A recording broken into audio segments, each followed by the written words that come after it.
Il y a eu un avant et un après Death Note. Je ne sais pas, pour les plus jeunes, si vous vous rendez compte de l'impact qu'a pu avoir ce manga ou animé, les deux sont très bien sur la culture populaire en France et sur le manga et l'animation. Ça a absolument tout changé. Je suis désolé de vous le dire, mais avant la fin des années 2010, être fan de manga ou d'animé ou de jeux vidéo ou de geekerie en tout genre, ce n'était absolument pas cool.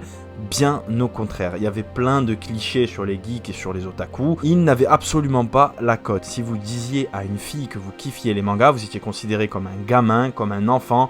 Les dessins animés chinois, vous connaissez sûrement cette expression, et c'était mal vu par les gens populaires. Que vous ayez été au collège ou au lycée à cette époque, vous l'avez forcément vécu. Il y a eu un après Death Note, forcément, avec Hunter x Hunter, avec Naruto qui est devenu stylé, avec Netflix tout simplement, et bien sûr l'Attaque des Titans. Ces mangas-là ont fait comprendre au grand public que c'était stylé, que ça avait des thèmes profonds et que c'était cool. Mais bien avant ces animés-là, il y a eu Death Note. C'est à partir de là que les gens ont compris. Death Note, c'est le manga, c'est l'animé qu'il faut recommander aux gens qui n'y connaissent rien. Personnellement, ma grande sœur, c'est le seul animé, c'est le seul manga qu'elle a regardé.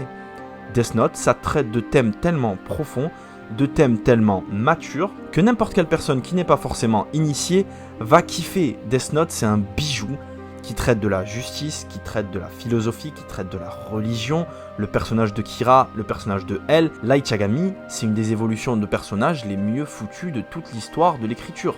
Avec Walter White. Je suis pas un énorme fan de Breaking Bad, mais l'écriture de Walter White, elle est parfaite du début à la fin. Light Yagami, c'est pareil. Comment est-ce qu'il commence ses convictions, son évolution et sa finalité, tout est parfait. L'impact qu'a eu Death Note en France surtout, parce qu'aux États-Unis et au Japon, je ne sais pas, mais en France, ça a ouvert la porte.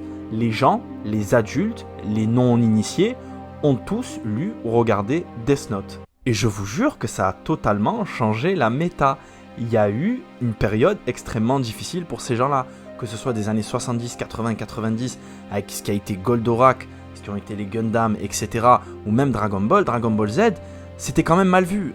À dépasser un certain âge, il fallait lâcher ces trucs-là. Et aujourd'hui, le fait que des grandes marques, que ce soit... Enfin, des grandes marques, il y a plein de marques, style H&M, Zara, Uniqlo, encore Uniqlo, c'est japonais, c'est normal.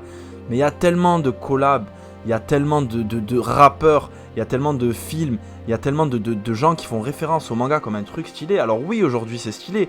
Les personnages ont du flow, ça traite parfois de thèmes matures, il y a de la vibe, il y a des combats, etc. Avant ça, quand vous étiez un geek et que vous essayez d'expliquer ça aux gens, on se foutait de votre gueule. Ce n'était pas drôle. Une fille des années 2010, une fille des années 2005, collégienne ou lycéenne, vous considérez comme un trisomique si vous lui parlez d'Itachi. Aujourd'hui, c'est pas pareil. Il y a des meufs, des influenceuses qui ont des tatouages Itachi. C'est devenu banal, c'est rentré dans la culture populaire, comme un Batman, un Superman, etc. Les mangas, l'animation ont une place importante. Et c'est dû en partie à des animés, des mangas qui ont ouvert la porte. Et Death Note en fait partie. Pour moi, c'est une œuvre extrêmement importante. C'est une œuvre qui m'a touché énormément lorsque j'étais jeune. Je la regarde quasiment tous les ans. Et ça a toujours le même effet sur moi. Death Note, ça m'emporte vraiment. Le traitement des personnages, les thèmes que ça aborde. Vous ne pouvez pas ressortir indemne d'un visionnage de Death Note. Forcément, vous allez remettre votre manière de voir la justice. Est-ce que vous considérez que la peine de mort appliquée par une personne, ça serait quelque chose de bon pour les crimes les plus graves, pour les crimes les plus dangereux? Aujourd'hui, c'est un thème de société. Vous savez, avec le fameux procès qui se passe aujourd'hui, ou même dès qu'on s'attaque un petit peu à des mineurs, etc., il y a des gens qui vont considérer que la peine capitale est juste. Moi, ça m'a déjà traversé l'esprit, et même aujourd'hui, par moment, je vais considérer qu'il faut l'appliquer pour certains cas. Alors, est-ce que si on nous laissait à nous tous, comme l'a été Light Yagami avec un Death Note, appliquer la justice que l'on va considérer d'une manière subjective, forcément. On a tous une manière différente de voir la justice. Certains vous diront que certains crimes très graves méritent la sentence ultime, d'autres personnes vous diront que non. Et c'est à quel moment que vous posez le curseur, c'est à quel moment que vous considérez que c'est grave, pas bien, etc. C'est ça en fait Death Note. Jusqu'où vous allez suivre Light Yagami. C'est exactement ce qui s'est passé pendant mon visionnage.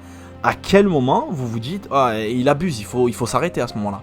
Il y a des gens, c'est dès l'épisode 1, et qui commencent à tuer de manière arbitraire des criminels en regardant la télé. Et il y a des gens qui ont poussé le vice jusqu'au bout, jusqu'à l'épisode 15, 20, 25, non il a raison, et après s'il commence à s'attaquer à sa famille, etc. Je vais pas rentrer dans les détails de l'histoire parce que c'est pas le thème de la vidéo et j'ai pas envie de spoiler. Mais c'est vraiment le but de cet animé, de ce manga là. Est-ce que Light Yagami est une mauvaise personne? C'est la question que je me suis posée en regardant Death Note. Aujourd'hui, je me demande. Il y a des moments où je me dis c'est une ordure, il y a des moments où je me dis mais il a quand même fait baisser les statistiques de fou furieux dans le monde entier. Est-ce que justement le bien-être collectif ne mérite-t-il pas des sacrifices? Est-ce qu'il faut privilégier l'individualité, etc. Death Note, c'est fou. Et je vous en supplie, si vous avez une personne dans votre entourage, dans votre famille, votre père qui a 60 ans, peu importe, mettez-lui la VF, c'est pas grave, qui est totalement réticent et hermétique aux univers des animés, essayez Death Note, vous allez voir les résultats. Il n'y a que Death Note que vous pouvez conseiller à n'importe qui et vous êtes sûr à 100% que ça va fonctionner. Je n'ai jamais vu une personne me dire « je n'ai pas aimé Death Note ». Jamais. Alors certains vous diront qu'ils ont moins préféré la deuxième partie, et je peux comprendre à juste titre. La deuxième partie, je l'apprécie moins que la première, même si la toute fin est excellente. Vraiment, la fin de Death Note, je la trouve parfaite, c'est exactement ce que j'attendais. Mais oui, avec Nier et Melo, il y a des moments où c'est beaucoup moins intéressant qu'avec elle. Là-dessus, je suis d'accord. Mais Death Note, c'est un bijou qu'il faut avoir vu. Et comme je vous l'ai dit, recommandez-le aux non-initiés. S'il vous plaît, pour les fans de Death Note ou pas, mettez-moi en commentaire ce que vous avez pensé de la vidéo. À quel point cet animé ou ce manga vous a marqué. Est-ce que comme moi, vous considérez vraiment que c'est un des piliers, un animé, même un support qui a absolument tout changé, une œuvre d'art qui a tout changé? Pour les gens qui ont mon âge, ou même un peu moins, ou même un peu plus, est-ce que ça a été l'un des premiers que vous avez regardé? Parce que je sais que vous allez me dire non, j'ai regardé Dragon Ball, non, j'ai regardé Yu-Gi-Oh, etc. Mais ça, vous les regardez en VF à la télé, sur les chaînes de télévision. Pareil, moi, à Dragon Ball, je regardais sur TMC, puis AB1, puis NT1, etc. quand j'étais petit. Mais vraiment, me mettre sur mon ordi et taper anime, Death Note, VOST, faire, et aller sur des sites sombres pour regarder cet animé-là et cliquer, fermer 17 pubs et continuer toute la nuit, à 13-14 ans, c'est Death Note. Ça a été réellement mon premier manga que j'ai regardé et suivi. Vraiment, Death Note, c'est la vie. Et si vous ne l'avez pas vu, regardez-le. Ça doit être un des meilleurs mangas top 3 all of time. Merci à tous d'avoir regardé la vidéo et ciao à la prochaine.